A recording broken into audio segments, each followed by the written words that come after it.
Selamat pagi anak-anak, selamat jumpa kembali dalam pertemuan yang ketiga ini.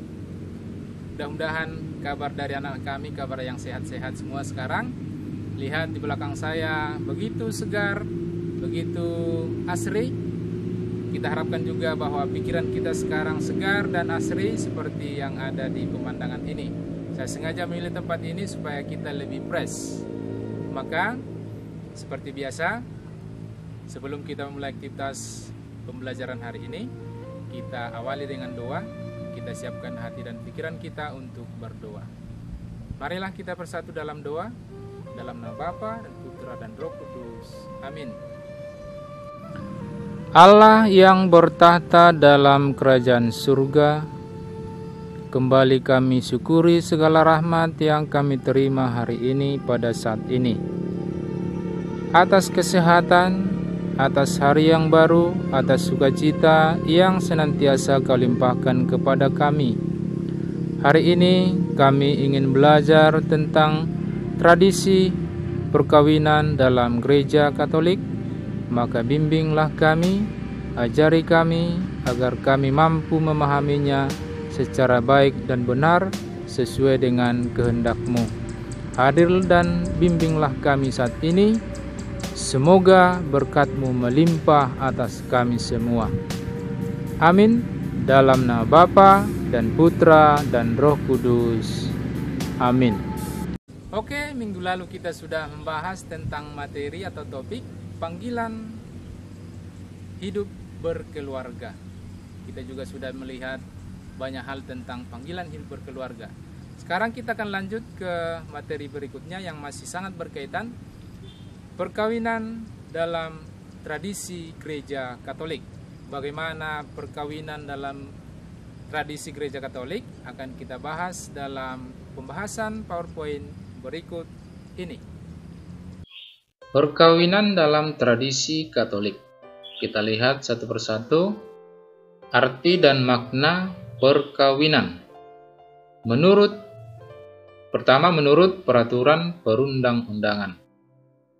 Sebagai negara yang berdasarkan Pancasila, di mana sila yang pertama ialah ketuhanan yang Maha Esa, maka perkawinan mempunyai hubungan yang erat sekali dengan agama ataupun kerohanian, sehingga perkawinan bukan saja mempunyai unsur lahir atau jasmani, tetapi juga unsur batiniah atau rohani. Kemudian menurut Undang-Undang Nomor 1 Tahun 1974, Pasal 1, perkawinan ialah ikatan lahir batin antara seorang pria dengan seorang wanita sebagai suami istri, tetapi juga nanti dengan kaitan kepada kerabat, baik itu kerabat dari si pria maupun dari si wanita. Kemudian membentuk keluarga yang bahagia berkaitan dengan keturunan. Itu merupakan tujuan atau salah satu dari tujuan perkawinan. Maka pemeliharaan dan pendidikan anak menjadi hak dan kewajiban orang tua. Kemudian kita lihat menurut pandangan tradisional. Menurut pandangan tradisional, perkawinan pada umumnya masih merupakan suatu ikatan yang tidak hanya mengikat seorang laki-laki dan seorang wanita, tetapi juga mengikat kaum kerabat si laki-laki dan kaum kerabat si wanita.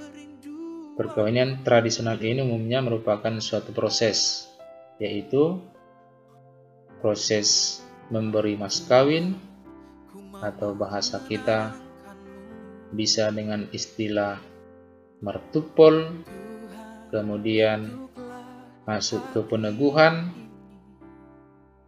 kemudian masuk ke pemberkatan, dan seterusnya. Kemudian pandangan hukum atau yuridis.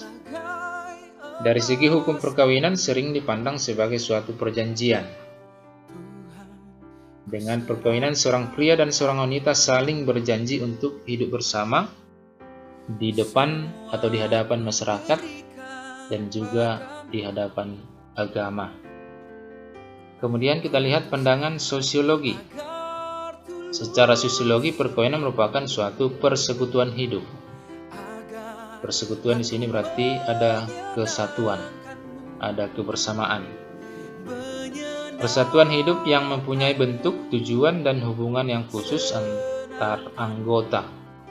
Ia merupakan suatu lingkungan hidup yang khas. Dalam lingkungan hidup ini, suami dan istri dapat mencapai kesempurnaan atau kepenuhannya sebagai manusia, sebagai bapak, dan sebagai ibu. Kemudian kita lihat pandangan antropologis. Perkawinan dapat pula dilihat sebagai suatu persekutuan cinta. Pada umumnya, hidup perkawinan dimulai dengan cinta. Ia ada dan akan berkembang juga atas dasar cinta untuk hidup bersama. Selanjutnya kita lihat ajaran gereja tentang perkawinan.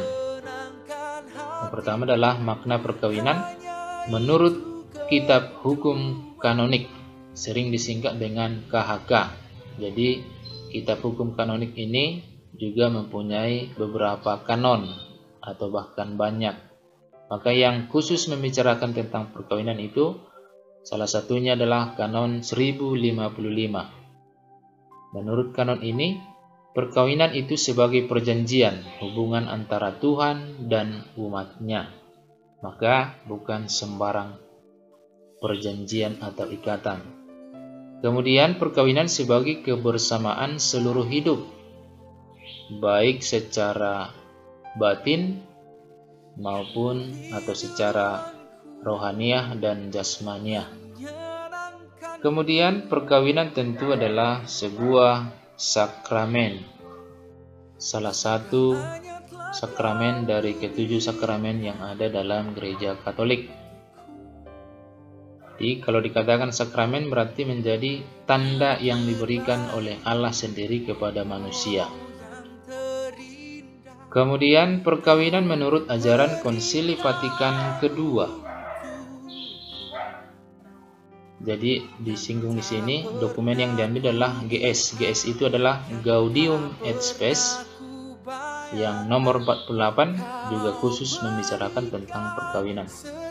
Maka menurut GS 48 atau Gaudium et Spes 48 ini, perkawinan merupakan kesatuan mesra dalam hidup dan kasih antara pria dan wanita yang merupakan lembaga tetap yang berhadapan dengan masyarakat. Jadi perkawinan yang tidak dilandasi oleh pengakuan sebagai pengakuan dari lembaga ataupun nanti pengakuan dari hukum yuridis, maka itu disebut sebagai perkawinan liar atau sering dengan istilah kumpul kebo, perkawinan yang tanpa ikatan. Kemudian selanjutnya adalah tujuan perkawinan. Tujuannya salah satunya adalah kesejahteraan lahir batin suami istri.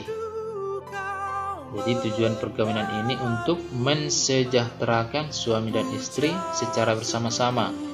Ini menjadi hakikat sosial dari perkawinan dan bukan kesejahteraan pribadi atau salah satu pasangan. Jadi suami baik dan istri harus memang saling mensejahterakan satu sama lain. Bukan hanya suami yang disejahterakan atau sebaliknya, tapi harus kedua-duanya. Kitab suci mengajarkan bahwa tujuan perkawinan adalah saling menjadikan baik dan sempurna atau saling menyempurnakan dan juga saling mensejahterakan dengan mengamalkan cinta seluruh jiwa raga. Jadi perkawinan juga nanti untuk saling melengkapi, untuk memberikan atau dari yang tidak ada menjadi ada atau yang tidak lengkap menjadi lengkap ketika sudah terjadi perkawinan itu. Kemudian tentu tujuan perkawinan juga adalah kesejahteraan lahir batin anak-anak. Anak-anak menurut pandangan gereja adalah anugerah perkawinan yang paling utama dan sangat membantu kebahagiaan orang tua. Maka orang tua punya tanggung jawab untuk memberikan pendidikan, baik itu melalui sekolah atau pendidikan non formal di rumah, dan juga tentu untuk menumbuh kembangkan anak. Tetapi dalam dokumen yang juga dikatakan Keluarga yang tidak punya anak bukan berarti menjadi alasan untuk bercerai. Jadi perkawinan itu tetap dan sah. Kemudian sifat perkawinan. Sifat perkawinan di sini ada dua. Yang pertama itu sifat monogami atau monogam. Jadi kita tidak menganut, atau kekristenan tidak menganut perkawinan yang poligami. Tahu maksudnya ya? Poligami bisa beristri atau bersuami lebih dari satu. Tetapi untuk perkawinan Kristen ataupun perkawinan Katolik itu monogami satu-satunya. Salah satu perwujudan dan kesetiaan Kristen dalam perkawinan adalah bahwa perkawinan yang bersifat monogami. Kemudian sifat yang kedua, tidak terceraikan. Perkawinan Kristen bukan saja monogami, tetapi juga tidak dapat diceraikan. Jadi dalam kitab suci juga nanti ini banyak atau sering disinggung bahwa perkawinan itu hanya bisa diceraikan oleh kematian. Artinya perkawinan itu sampai dengan akhir hayat seseorang. Demikian yang bisa kita bahas dari materi perkawinan menurut tradisi Gereja Katolik. Untuk pendalaman lebih lanjut boleh dilihat dari berbagai sumber, khususnya dari internet.